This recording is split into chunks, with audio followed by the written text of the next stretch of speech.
Saya kalau jalan yang itu saya nggak tahu. Nggak tahu ya Pak? Ya. Oh iya. Makasih Pak. Wah, saya nggak tahu itu bang. Nggak tahu ya? Iya. Oh iya. Makasih Bang ya.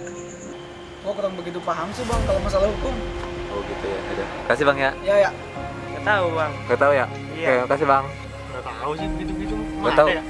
Nggak tahu. Nggak tahu ya? Oh iya. Makasih Bang ya. Oke. Nggak tahu. Nggak tahu ya Pak? Iya. Makasih Pak ya. Iya. Nggak tahu.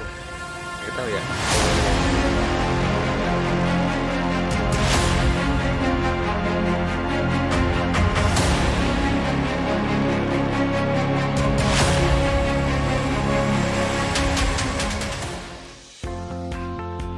Kami Cerdas Hukum hadir guna menjadi sebuah gerbong harapan bagi masyarakat, agar masyarakat benar-benar cakap dan cermat guna mendapatkan keadilan serta informasi hukum terkait hak-haknya, berbasiskan kepada metode bantuan hukum struktural yang semangatnya adalah mencerdaskan masyarakat. Arus digital dan modernisasi yang menjadi lokomotif terbentuknya harapan besar itu, kami Cerdas Hukum semakin bersemangat guna segera berperan dan memberikan dampak bagi masyarakat. Lalu, atas dasar apa sih cerdashukum.id ini dibuat?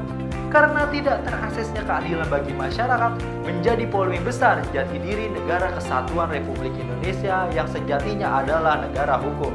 Realita bahwa hukum tajam ke bawah dan tumpul ke atas semakin terlihat tidak adanya dinding pembatas. Lihat saja, belum lama ini mata publik diperlihatkan oleh orkestra ketidakmampuan penegakan hukum dalam mewujudkan hukum yang seadil-adilnya. Contohnya, dalam kasus Novel Baswedan, bukan hanya sekedar hukum ini dijalankan, tetapi masyarakat semakin membutuhkan wujud keadilan yang seharusnya. Jumlah kasus yang meningkat di berbagai daerah, serta berbagai ranah hukum setiap tahunnya, mencerminkan bahwa adanya akses informasi hukum yang tidak sampai ke masyarakat. Fenomena gunung es bukan lagi sebagai picutan fiksi agar masyarakat mendapatkan keadilan. Akan tetapi, fenomena tersebut menggambarkan bahwa banyaknya bagian es yang tidak bisa nampak ke permukaan. Lalu, siapa saja yang membantu agar masyarakat cerdas terhadap hukum? Selain kami di cerdashukum.id, terdapat 2 lembaga yang bersedia menyumbang pemikirannya loh. Siapa saja mereka? Mereka yaitu Jiatu Law Firm dan LBH Andil Gerakan Keadilan. Keren bukan? Secara otomatis ini mengartikan bahwa segala informasi yang bersumber dari cerdashukum.id benar-benar bersumber dari ahlinya. Hal ini tak lain agar masyarakat semakin cerdas dalam memahami hukum. Dan bukankah sesuatu hal yang terbaik adalah dapat memberikan ilmu yang bermanfaat untuk orang lain? Lalu, di mana kami bisa ditemukan? Kalian dapat menemukan kami di berbagai media seperti YouTube, Facebook, Instagram, serta website. Nah, pada laman website kami telah menyediakan berbagai fitur menarik yang wajib kalian kunjungi. Salah satunya adalah kalian bisa secara langsung berkonsultasi permasalahan hukum dengan para ahli di bidangnya. Nah, atas dasar itulah Cerdas Hukum hadir untuk mengisi kekosongan pemahaman masyarakat tentang hukum.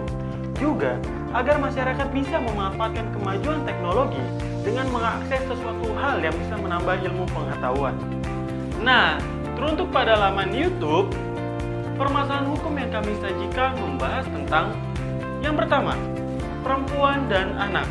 Terlansir pada catatan Komnas Perempuan, sebanyak 431.471 kasus kekerasan terjadi sepanjang tahun 2019.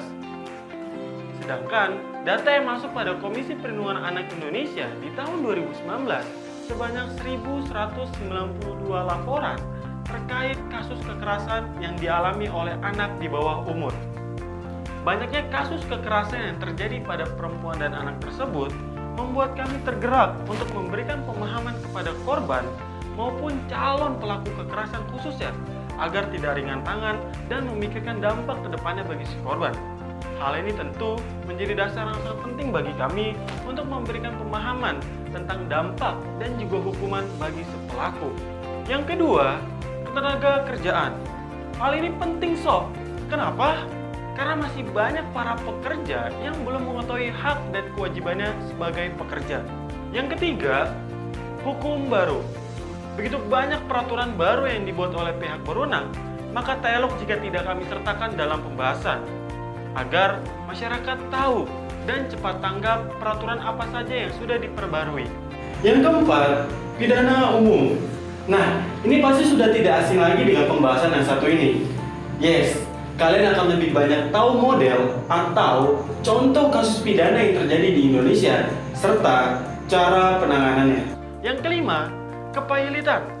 Nah, ini daging nih sob. Mungkin sebagian dari kalian masih banyak yang belum paham atau malah masih banyak yang belum tahu apa itu kepailitan. Maka di sini kami mencoba untuk memberikan pemahaman serta penjelasan apa itu kepailitan. Terutama langkah-langkah apa saja sih yang harus diambil untuk menyelesaikan permasalahan ini. Yang keenam, harta bersama. Pasca pandemi COVID-19, pasti banyak di antara kalian yang butuh penjelasan ini. Karena angka perceraian di Indonesia semakin meningkat sob. Dan masyarakat minim sekali yang paham tentang harta bersama. Dan untuk kalian yang sudah menikah, wajib tahu tentang ini sob. Selain yang telah dipaparkan tadi, kami juga akan membahas informasi permasalahan hukum yang sedang tren di media massa. Tentunya sesuai dengan kacamata hukum. Nah, untuk menemani kalian memahami teori dan persoalan tentang hukum pada laman YouTube, kalian akan ditemani oleh Boskon alias Bos Konsultasi. Boskon inilah yang akan menjadi peran utama dalam penyampaian informasi pada laman YouTube kami. Semoga tujuan baik kami ini mendapat dukungan penuh dari masyarakat maupun pemerintah Guna mencerdaskan kehidupan bangsa sebagaimana tertulis pada Undang-Undang 1945. Cerdas Hukum, semakin cerdas mengerti hukum.